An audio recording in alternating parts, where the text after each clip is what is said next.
Liwanag. Liwanag, ano po? White light. White light. Light. Yan, ano na po nakikita natin? Colorful na. Alam niyo po ba, ang liwanag may kulay? The color of lights. Yan. So dahil nasa season of light pa rin po tayo, patuloy po natin pag-aaralan ang liwanag. Ang liwanag pala ay may kulay, the color of lights. Basahin po natin ang sabi sa Isaiah 9:2. The people who walked in darkness have seen a great light. And those who dwelt in the land of the shadow of death, upon them a light has shined. So sino po itong liwanag na ito? Ang ating Panginoong Jesus. Ano pong sabi niya sa atin doon sa mga nakaraang messages? I am the light of the world. Whoever follows me, I shall not walk in darkness, but will have everlasting light. So, sino man daw po sumusunod sa Panginoon, hindi na tayo lalakad sa kadiliman. Sabi po, pinrophesy before na ang mga tao naglalakad talaga sa dilim. Tapos nakita na nila yung great light. At sinabi nga ni Jesus, I am the light of the world. Upon them a light has shine. Dumating po ang Panginoong Yesus, sinilang, namatay sa krus at babalik ulit isang araw para sunduin po tayo. Sabi niya po sa John 8:12, I am the light of the world. Pero bukod po sa pagiging liwanag, ano po ba yung sinasabi ni Jesus na siya? Salt? Pwede, oo, tama. Pero sabi niya, I am the living water of life. I am the living water of life. So light and water. Si Jesus, no? So ano po yung mangyayari pag may kombinasyon ng liwanag at saka tubig? Ano na nga po ba ang nangyayari pag tinamaan ng liwanag ang tubig? Light and water nagiging rainbow. Kaya po may rainbow kasi may liwanag at saka may tubig. Pag wala ang isa, hindi po magkakaroon ng rainbow. Pero dahil ang liwanag nasisinagan sa tamang anggulo, yung tubig nasisinagan sa tamang anggulo ng liwanag, kaya nagkakaroon ng rainbow.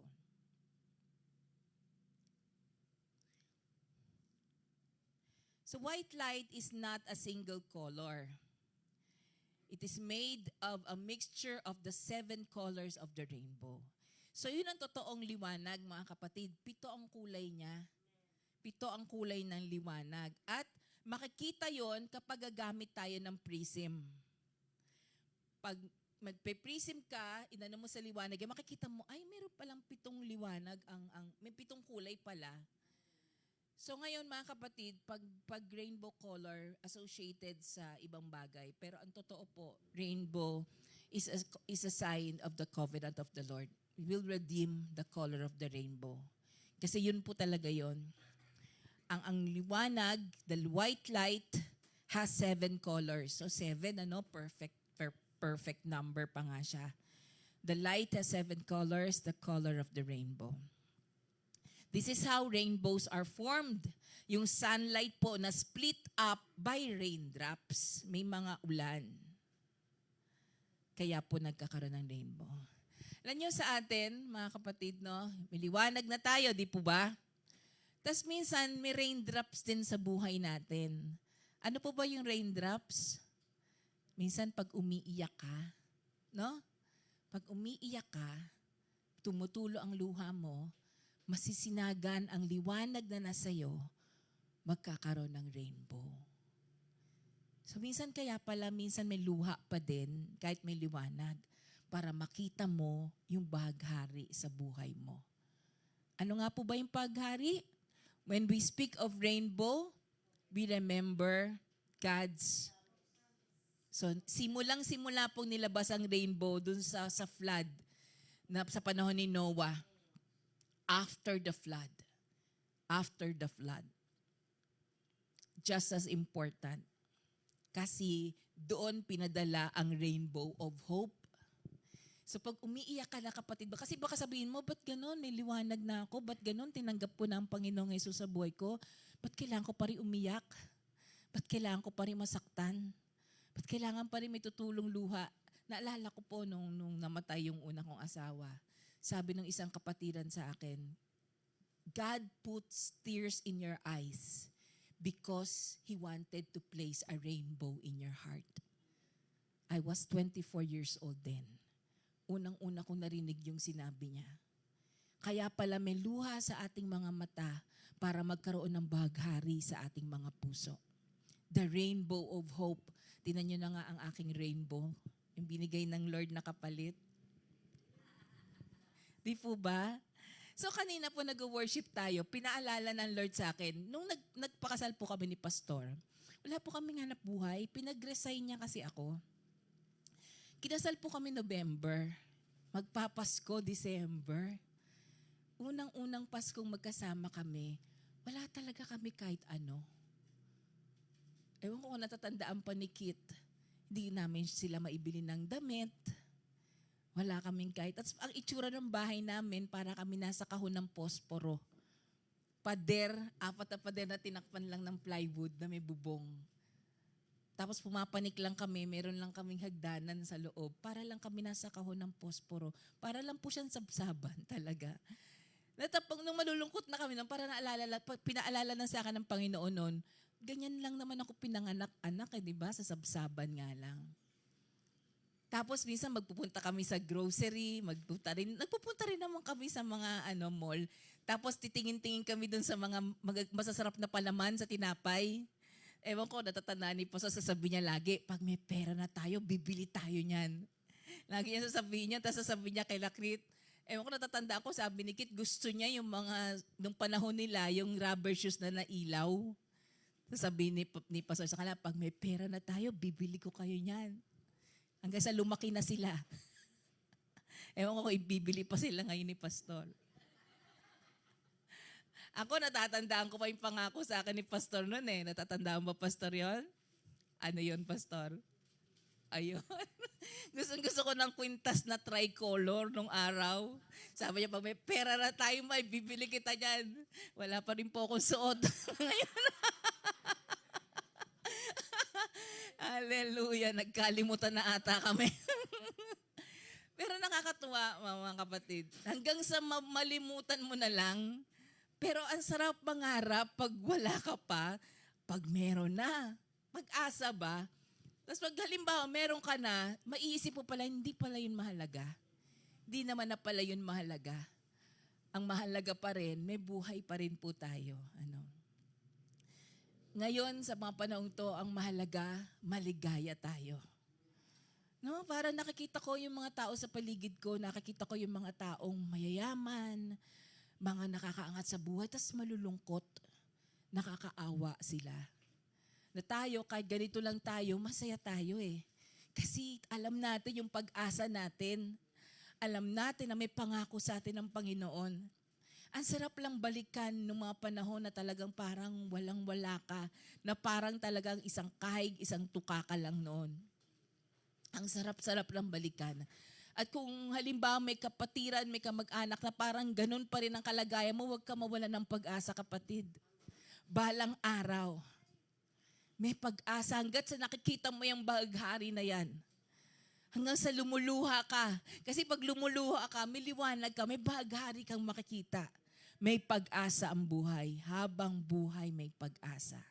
So ito po sabi sa Genesis 9:13, my rainbow I do give in the cloud. Nilagay ko siya sa cloud, and it will serve as a sign of the covenant between me and the earth. Kine-claim ko po ito lagi, between me and you. Yung po yung sinasabi ko lagi sa Panginoon, pag nakakita ako ng rainbow, Panginoon, ito po yung covenant mo sa akin. Ito po yung pangako mo sa akin, Panginoon. At sabi po ni Roy Bennett, it takes sunshine and rain to make a rainbow. May sunshine na tayo, Pero kailangan pa rin umulan sa ating buhay para makita natin ang rainbow. There would be no rainbow without sunshine and rain. So hindi pwedeng puro saya lang, may luha para makita natin yung pag-asa at ang pangako ng Panginoon. And we enter a time of miracles and gain the ability to see the full spectrum of light. Para hindi isang kulay lang ang nakikita mo, kapatid. The full spectrum is the 7 colors of the rainbow. And that is a miracle. Hindi ka makakaramdam ng milagro kung hindi ka dadaan sa proseso. Kamukha nung share ni Kuya JR nung isang manggabi, di ba? Dadaan ka sa proseso para makakita ka ng milagro. Hallelujah. So ulitin natin, anong ibig sabihin ng rainbow? Naglagay ng rainbow ang Diyos sa langit as a covenant and promise, pangako. Ipaalala sa iyo na hindi niya na muling gugunawin ang sanlibutan sa pamamagitan ng tubig. The rainbow is a symbol of God's faithfulness and mercy. Hindi na niya muling gugunawin ng baha ang mundo. So sabi ni Maya Angelou, God puts rainbows in the clouds so that each of us, ang bawat isa po sa atin in the dreariest, yung sobrang hirap, most dreaded moments, yung anumang sitwasyon, yung kahindik-hindik mang sitwasyon ang danasin mo, yung kala mo hindi mo na kaya, tignan mo, kaya mo pa rin pala. Diba? Minsan dumadaan ka sa sitwasyon na, Lord, hindi ko na to kaya. Kaya mo pala. Kasi kasama mo ang Diyos. In the most dreaded moments, you can see a possibility of hope. Di ba kapatid?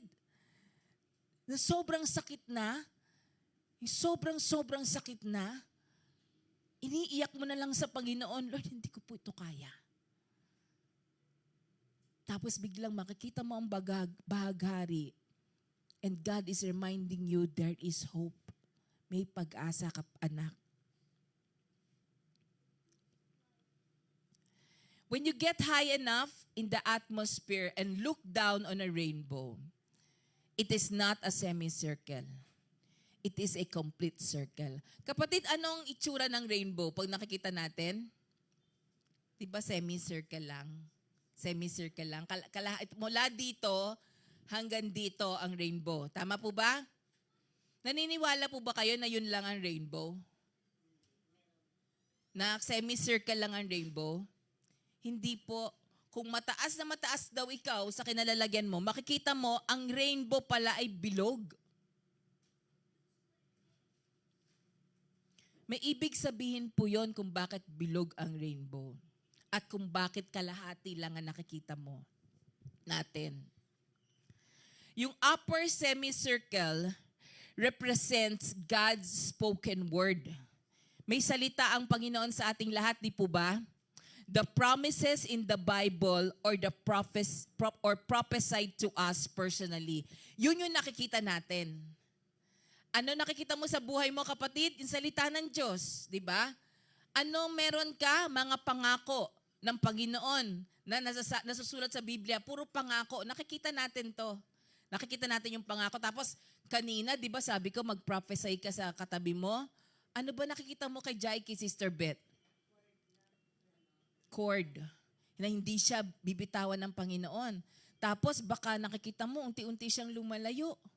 Pero may word siya na hindi ka bibitawan ng Panginoon. Yun yung nakikita, yun ang pinapanghawakan natin. Diba? The spoken word, kita natin, and the promises prophesied to us. Pero hindi mo nakikita yung katuparan pa noon. Pag sinabi ng Diyos, sabi ng Biblia you will have abundant life. Pero ang buhay mo ngayon, hindi. Ang nakikita mo, yung sabi ng Diyos, you will have abundant life. Pero hindi mo nakikita pa yung katuparan ngayon. Kasi yun yung lower semicircle. The lower semicircle is visible only from above. And it represents the fulfillment of the promise. Kung ang spirito natin, mga kapatid, nandun sa mataas, makikita mo yun eh. Hindi lang yung pangako, Pero you will see with your vision, as you pray, papakita na sa'yo ng Diyos yung katuparan ng pangako niya, even in your dreams. Na ito yon anak. Rainbows are circular. Bilog po siyang talaga. You don't typically see a full circle rainbow because the Earth's horizon blocks the lower part. Ang mundo po, binablock yung kalahati. Pero kung nandun ka sa ibabaw, sa spiritual realm, makikita mo yung katuparan ng pangako sa iyo. Magiging masaya ka kahit hindi pa natutupad yung pangako kasi wala na yung mundo. Nabubura na yung mundo. Kita mo na. Kita na ng spirito mo kung anong mangyayari sa iyo bukas at sa mga dadating na panahon. Amen? This is a complete rainbow.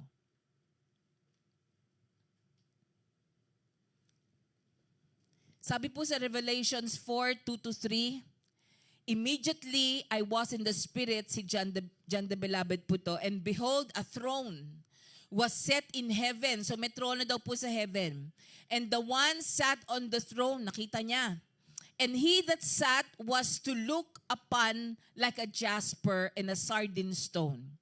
And there was a rainbow round about the throne, in sight like unto an emerald. So nakita ni John the Beloved yung rainbow nakapalibot sa throne. Buo. Isang circle.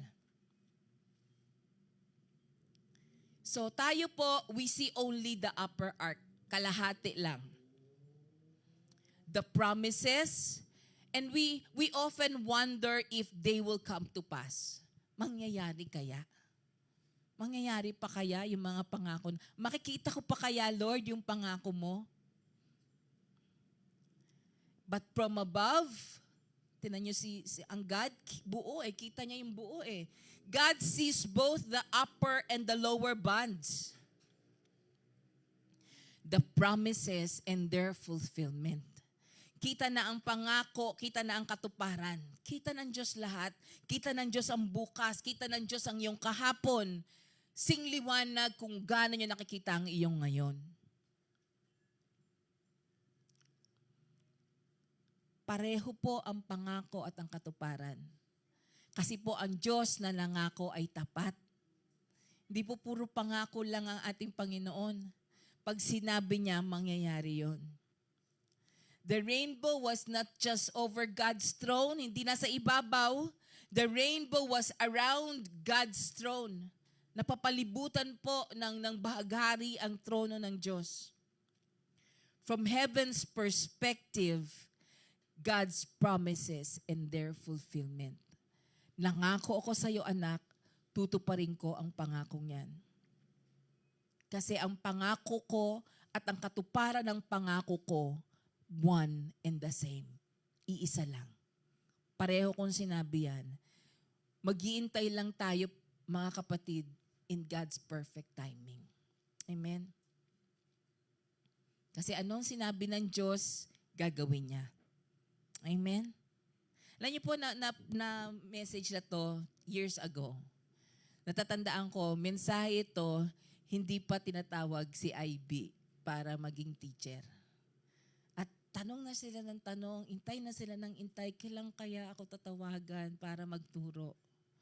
At nung naging message ito, di ko malaman, nakita bigla ni Sister Rosemary rainbow daw sa labas ba ng bahay nila. And then ilang araw na lang, tinawagan na si IB sa Sangli para maging teacher. Pag nangako ang Diyos, gagawin niya.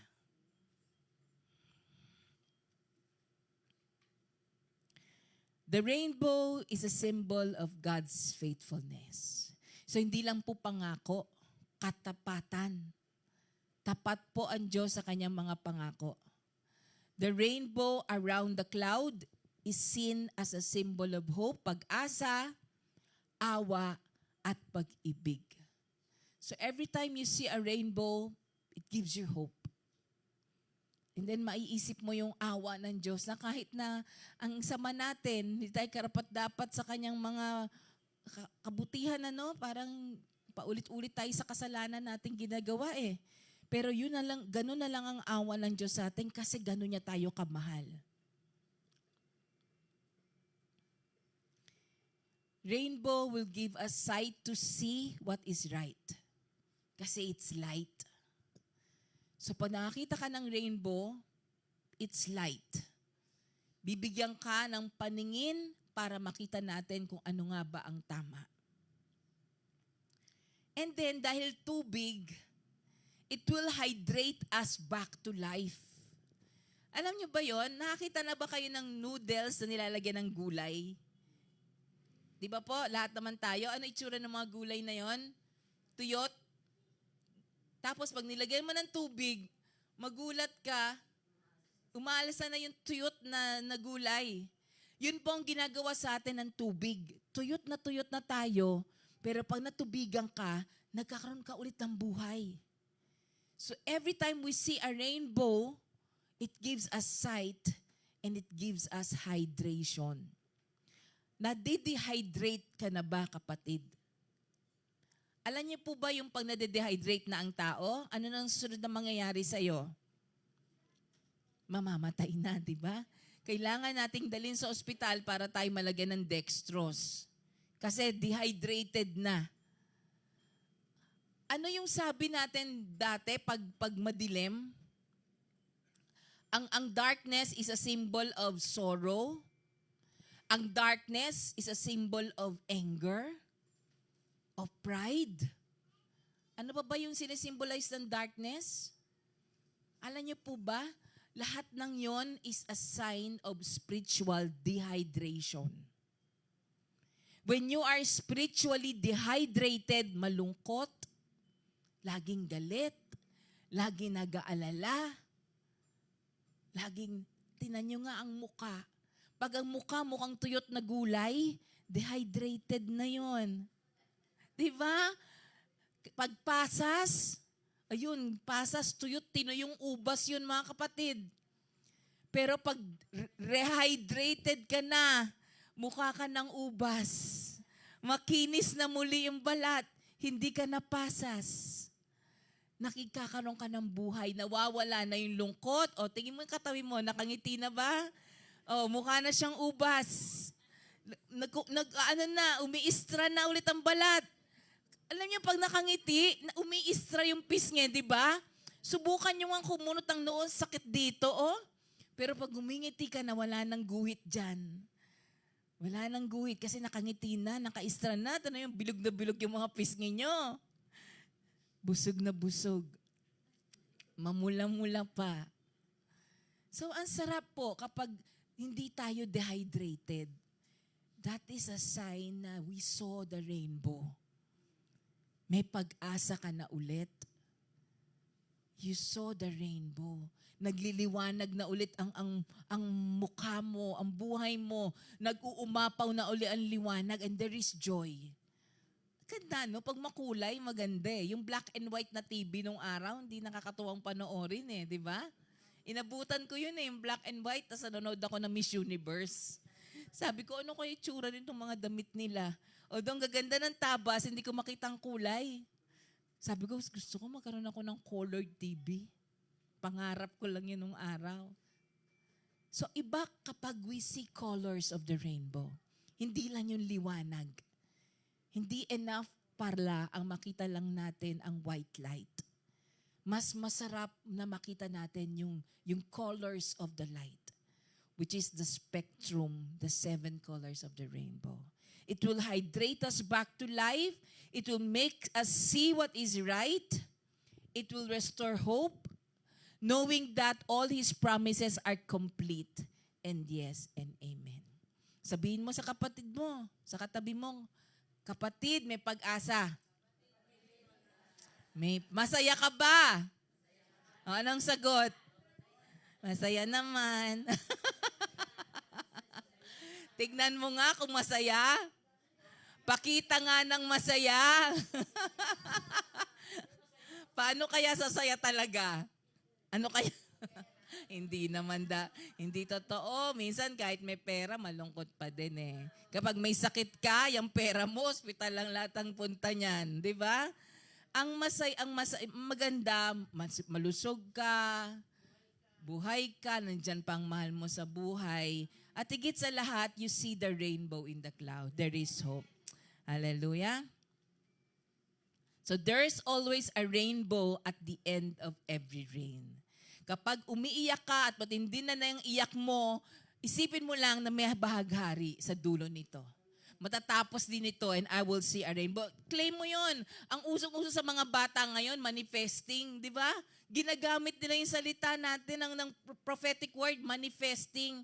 Pag sinabing manifesting, sinasabi nila ng sinasabi. Sabihin mo rin ang sabihin. Sabihin mo na, pagpapalain ako ng Panginoon, matatapos itong problema ito, magiging maayos ang pamilya ko, lahat ng anak ko maglilingkod sa Diyos. You manifest and then it will come to pass. Ano man ang lalabas sa bibig mo, kapatid, your words will change your world. Kaya wag nang lalabas sa atin yung kawalan, yung kulang. Wag na yon mga kapatid, laging meron, laging sagana, and you will manifest. Pakita mo na sumasagana talaga ang buhay mo. Pakita mo, you share what you have. Pakita mo. There is always a rainbow at the end of every rain. So do not fear the storms of life.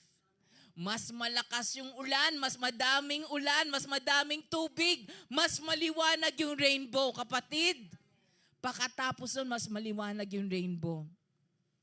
When the light of God shines through the storm, hallelujah, pag nagliwanag ang Diyos dyan sa dami ng ulan na yan, you and the people around you will see the rainbow of hope, the rainbow of joy, of miracles, of fulfillment of God's promise in your life. Palapakan mo ang Panginoon, kapatid, because you will see hope. You will see joy. You will see miracle in your life. You claim this, church. Manifest this. There will be miracle in my life. The fulfillment of God's promise in your life. The light shines in the darkness, and the darkness can never extinguish it. Magliliwanag ang Diyos sa dilim, at ang dilim kailanman hindi niya maaring sirain, wasakin ng liwanag. Amen? Ang liwanag po nakakabasag ng dilim. Pero ang dilim, di niya mababasag ang liwanag. Hanggat may liwanag, walang dilim. Amen? Amen. Ito po si Pastor.